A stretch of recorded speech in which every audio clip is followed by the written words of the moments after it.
안녕하세요. 한국 역사 속 기독교 이야기, 한국 기독교사. 오늘은 독립교회와 신학적 갈등을 살펴보겠습니다. 한국인과 선교사와의 갈등은 교역자들이 선교사가 지배하던 교단을 탈퇴하고 독자적인 교회를 만드는 현상으로 나타나기도 했습니다. 전북 지역에 만들어진 자유교회가 이 현상의 시초가 되었는데요. 그 지역 최초의 한국인 장로교 목사였던 최중진은 선교사들의 지나친 간섭에 반발하여 조선 장로회를 탈퇴하고 10여 교회를 모아 대한예수교 자유교회를 설립하였습니다. 1918년 황해도에 창설된 조선 기독교회는 신학적 문제로 선교사들과 갈등을 빚다가 독립교회를 세운 경우 중 하나입니다.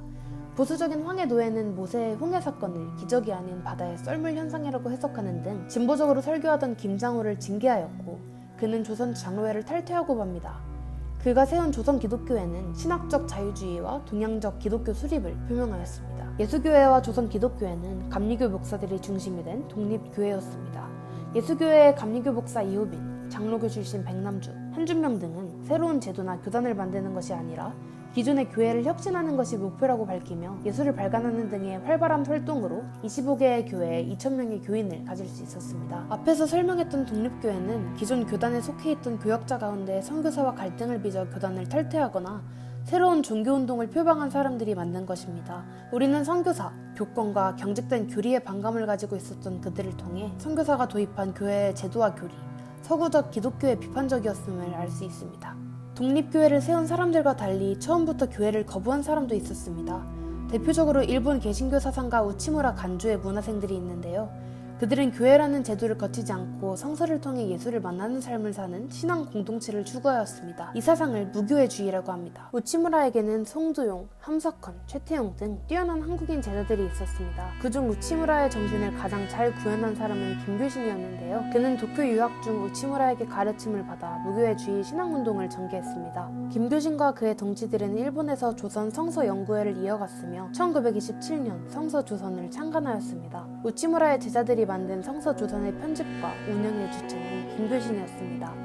제도권 교회는 기존 교회의 교리와 제도를 공격하는 김교신과 성서연구회를 위험한 사람들로 여기고 견제하였습니다. 또한 민족적 성향을 드러내는 김교신을 탄압하기 위해 총독부는 성서조선을 몇 차례 발행 중지시키기도 했죠. 결국 한민족의 부활을 암시한 듯한 권두원의 조화가 실리자 총독부는 잡지를 폐간시키고 편집인과 구독자 13명을 처벌하였습니다. 1920년대를 들어서면서 개신교회는 상당한 신학적 다양성이 존재하게 됩니다. 그 다양성은 교단과 교단 사이, 각 교단 내에 잠복하고 있어 언제든지 신학적 갈등으로 점화될 수 있었죠. 그것은 신학적 분위기가 전혀 다른 장로교회 평양 장로회 신학교와 감리교회 서울 협성신학교를 비교해보면 알 수 있습니다. 협성신학교는 전체 과목의 절반이 외국어 등 교양 과목이었던 데에 비해 장로회 신학교는 교양 과목이 5% 정도밖에 되지 않았습니다. 두 학교 교수진의 신학 또한 달랐습니다. 미국 선교사나 미국에서 공부하고 온 한국인이 교수라는 점에서는 동일했지만 장로회 신학교는 북장로교 보수파 선교사들이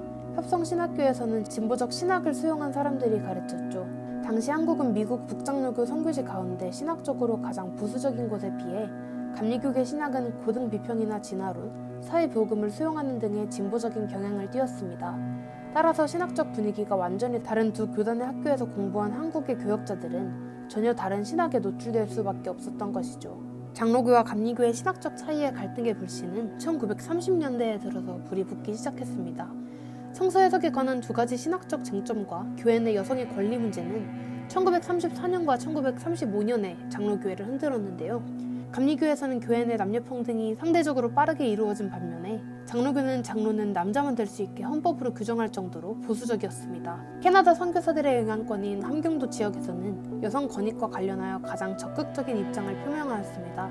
한국 교회 역사에서 여성 장로 문제를 제기한 최초의 인물 또한 함경도의 함남도회 소속 여성 신도였는데, 그녀는 여자에게 치리권을 허락해달라는 청원서를 총회에 제출하였습니다. 이것이 총회에서 부결되자 1934년 같은 함경도의 함중로회 소속의 김춘배가 공개적으로 기독 신부에 기고한 글에서 여성 장로직을 금지한 헌법을 비판하며 사탄은 커졌죠. 여자는 조용하라, 여자는 가르치지 말라는 말은 불변의 진리가 아니라 2000년 전 한 지역 교회의 관습일 뿐이라면서요. 김춘배의 글로 분노한 보수진영은 총회에서 김춘배의 글을 문제 삼아 연구위원회에서 그것을 검토하게 하였습니다. 이때 연구위원장에 임명되었던 로버츠는 매우 보수적인 인물이었습니다. 위기에 처한 김춘배가 자신의 글을 해명하며 그것을 취소한다고 밝혔음에도 불구하고 연구위원회는 성서는 여자가 남자에게 복종하라 명했다고 하면서 망구불면의 진리인 성서 말씀을 폄훼한 김춘배를 치리하라는 보고서를 제출했지요.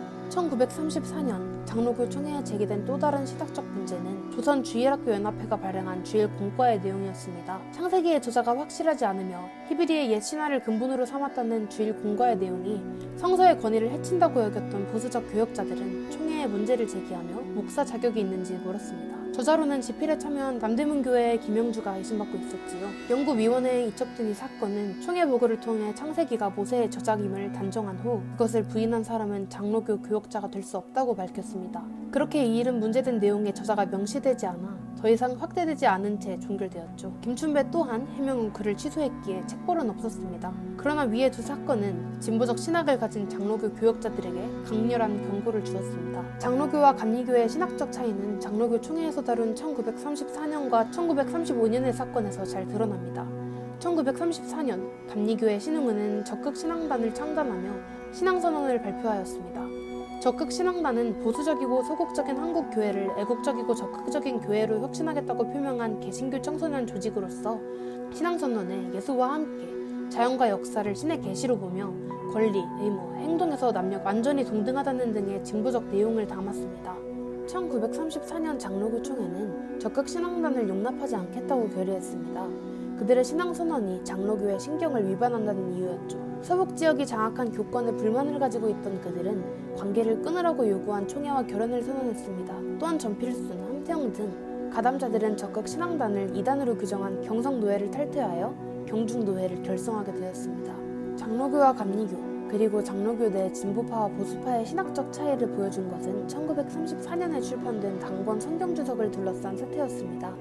당권 성경주석은 미국과 유럽의 유수한 성서 신학자들이 교역자를 위해 저술한 방대한 참고서였던 아빙돈 성서주석의 한글 편집 번역본인데요. 교파 색깔 없이 철저히 학문적이었으므로 미국에서는 많은 사람들이 교파를 초월하여 애용하였습니다. 한글 번역에는 감리교 학자뿐 아니라 김관식, 김재준, 송창근, 황경직 등 장로교 측 사람들도 참여하였죠. 당권 성경주석이 출간되었을 당시 아무런 탈이 없었던 감리교와는 달리 보수적 장로교 교역자들은 즉시 총회에 문제를 제기했습니다. 장로교 총회는 1935년 장로교 도리에 맞지 않는다고 판정한 그 책의 고독을 금지했으며 더불어 각 해당 노회가 번역에 참여한 교역자들의 정신 태도를 밝히도록 결정했습니다. 지금까지 신학적 갈등은 선교사, 교단, 지역 사이의 차이 및 갈등과 연결되어 있음을 알아보았습니다. 이렇게 독립교회와 신학적 갈등을 살펴보았습니다. 지금까지 한국기독교사의 신주연이었습니다.